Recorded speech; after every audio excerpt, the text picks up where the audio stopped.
Welcome back to the video, everybody. Today's reaction video is going to be with a guest that Danny Jones just had on, talking about the definition of useful idiot and what Yuri Bezmenov meant by that, and also a lot of the tactics that the Soviet Union had in place to disrupt other countries' infrastructure and basically their whole ideas and beliefs. This is going to be a real good one, so if you do enjoy the content, please come back for more and be sure to hit that subscribe button. Yes.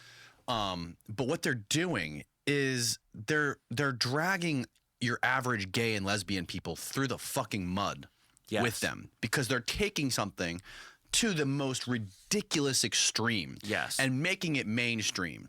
And these people, these normal people that are just living their lives, whether they're gay or straight, a lot of gay people are Republicans, they're getting dragged through and being automatically associated with these people, and they're ruining it for everybody. Agreed. Yeah, I don't have any beef with gay people. I don't dislike them. And they're building a barrier is what they're doing. What those people are doing right there, whoever. So I jumped in halfway through this conversation, but what they were previously discussing is the folks at the beginning of the Olympics, and thinking that that's normalizing what every person that is gay or lesbian acts like. So that's what this conversation is coming from. That's what he's talking about right here. Design that whole thing. They're building a barrier in society. Yes, I can very easily explain what's happening. So one of the best books I've read in my life was The Leviathan and Its Enemies by Sam Francis. And it's a book about how the bureaucracy controls modern civilization. And so what the bureaucracy does is it picks issues that can't get solved, and then it asks for infinite funding forever. So picking an issue that can't get solved is the way to have perfect bureaucratic bloat forever. Wow. And so poverty in Africa, black ghetto communities, the hysteria of Karens, these are never going to get solved. 20-year Afghan wars. Exactly. And so that's what's going to happen. And so with something like this, the thing is, the bureaucracy has no responsibility. If you're a medieval lord, if you're an industrialist, you run a factory, you're responsible. No one's responsible for what bizarre executive branches do. So it's all these people trying to get funding to push their own, or professors,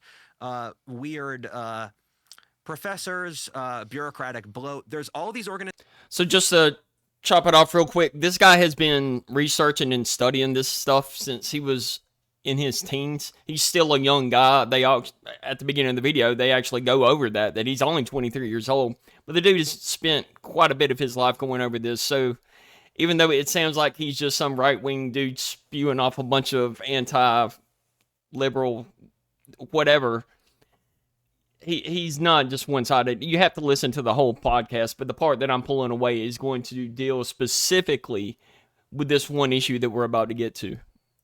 Organizations where it's all of these people trying to get more funding, and so they push something to the point of absurdity, but they're not responsible for the absurdity. And so it's this weird incentive structure the left has, where they're and also one of the weird things with the left's moral code, and this is something I talk about in the anthropology of the left, is that their entire moral code is do you make the revolution? If you push for the revolution, if you push for the rights of disenfranchised peoples, you're a moral person.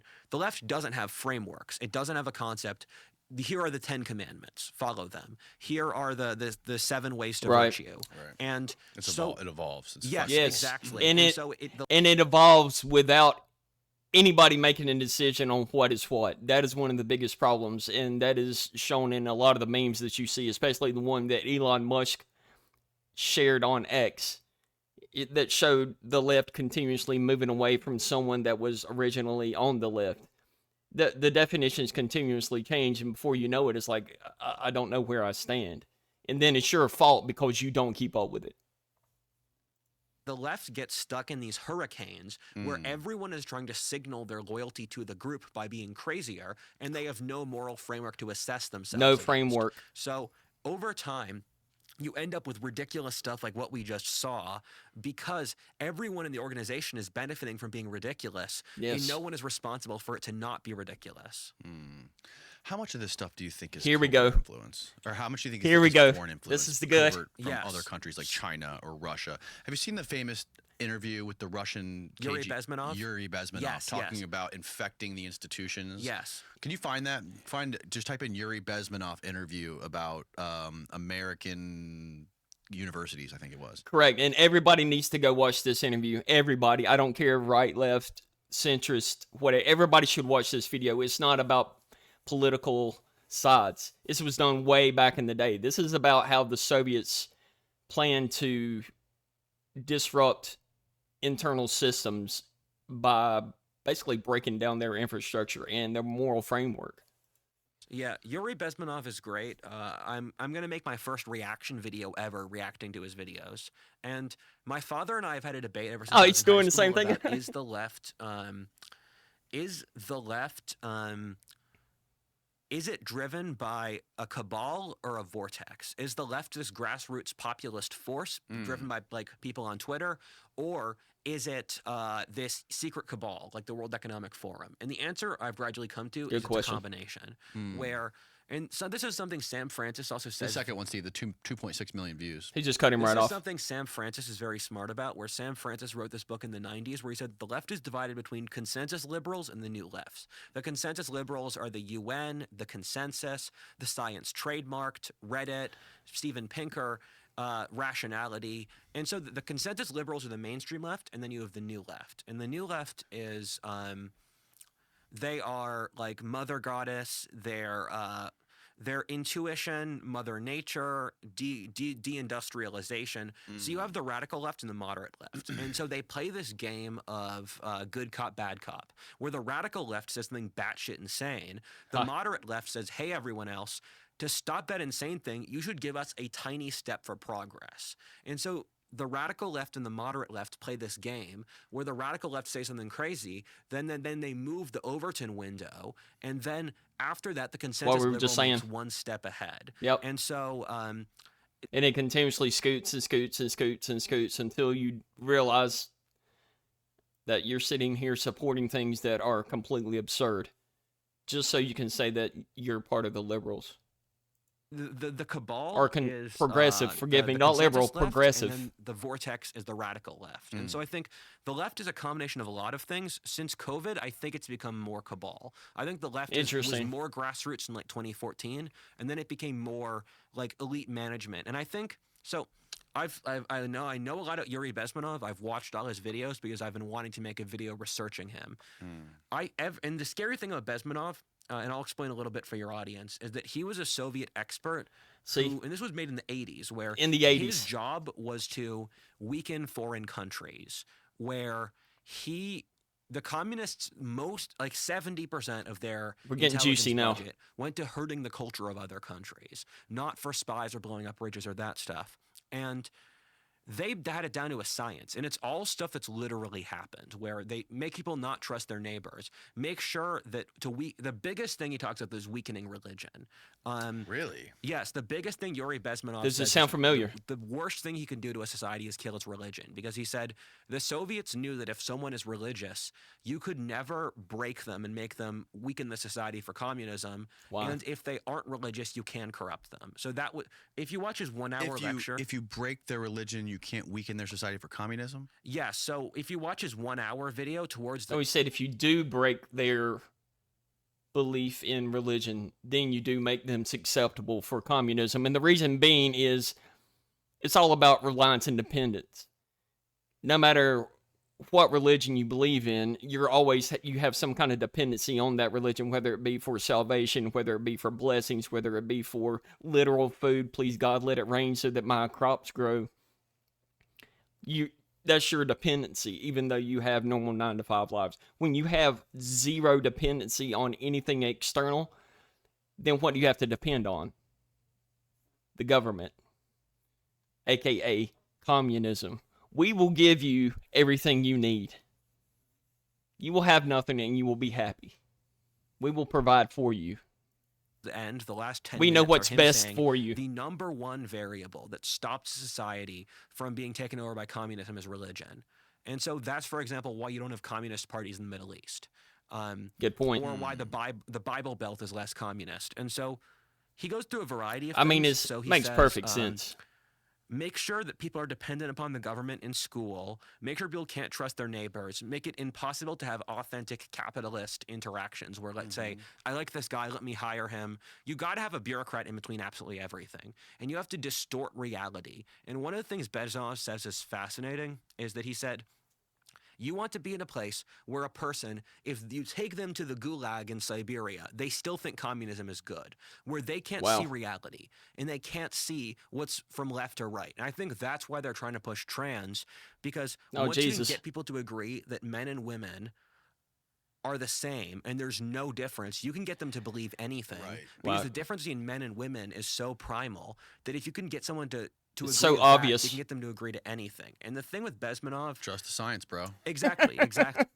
Danny dropping in with that bullshit, trust the science. But he's being 100%. Again, this video would probably piss a majority of human beings off in that faction of belief system, especially in the Western world these days. But again, this dude he's just stating facts. He's being 100% honest, and everybody, I think, intuitively knows it down deep inside of their primal soul that you know, once you start breaking down the things that are white, once the ocean stops being wet, and once, you know, the sky stops being blue, you can pretty much inject whatever type of belief system in there, because there is no right or wrong. There is no black or white anymore.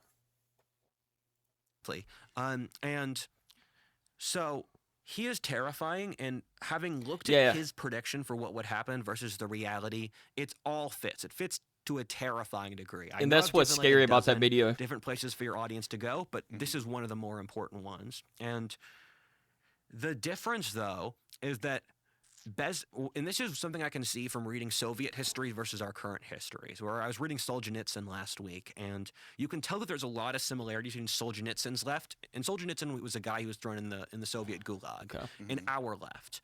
One important difference, though, is that Yuri Bezmenov talks about a demographic called the useful idiots. Oh, here we go. This is what I wanted. American professors or gay people or feminists. Oh, shit. And they were these people who... In Soviet Union? No, in America. In America. Yes. So... In America during that time. Yuri Bezmenov said that in America, there's this, and in the Western world or the whole world, there's a demographic called useful idiots. And useful idiots are delusional leftists. He's about to hurt somebody's butt. He said gays were useful idiots? Yes, he said that literally. It was a different time. It was in the 80s, guys. It's not. This is 40-something years ago. Basically, the new left. Like, and he says environmentalists, gay people, Afro racists, and it's funny. Well, right. They're being used for a political ideology. Yes. And so he's yes, correct. So we need to be 100% correct about it. And Danny just corrected him. The guy wasn't talking about every single person that is homosexual that's attracted to somebody of the same gender is being an idiot. That's not what he's saying. He's saying those folks were being used by a certain system in order to push a belief system. And again, this was back in the 80s. So they were basically being used, and it was just sort of ideals that were being used without folks knowing about it. And that even, he just said professors, like college professors were being used the same way. Obviously, they're not idiots. They're professors at a college. But they were being used because they had influence. And they were, you know, they were able to spread their ideas. And nobody really thought twice about it. Yeah, he covered this more in the 1 hour video where he says towards the end of it that those people all get shot. And if you look at the Soviet Union, those were the people who got shot. The Soviet Union was one of the least feminist states of the 20th century. It was one of the least gay-friendly states. It was an imperialistic empire. The Soviet Union was socially conservative. More so than Afghanistan? I said one of. Afghanistan's the most. But as industrialized countries go, the Soviet Union was more socially conservative than America. All right, so I'm going to go ahead and end it there. But that is one of the end topics that I wanted to get to that I found interesting. And I'm really thankful that this guy brought up Yuri and the useful idiot idea, because I think it's something that our current social structure is missing. We're missing the idea of that. And that it is an actual thing, and that it was a thing back in the 80s. Again, we're talking about ideas that were 45 years ago when the Soviet Union was still a thing. There's going to be a ton of people that watch this video or this podcast that weren't alive when the Soviet Union was a thing, and then when communism was real and the gulags were real. It's not a fantasy, and you see how that stuff still lingers in today, and it has infected all of Western culture, not just America. So you got to just think through it a little bit. And again, it's going to be a really controversial reaction. It is what it is. I'm sitting here talking off the cuff. This isn't scripted, so I would definitely suggest looking at the video by Yuri Bezmenov, and they'll probably link it in this full video. But also, guys, if you do enjoy this or any of the other content, please feel free to subscribe and hit the like button before you take off. Peace out.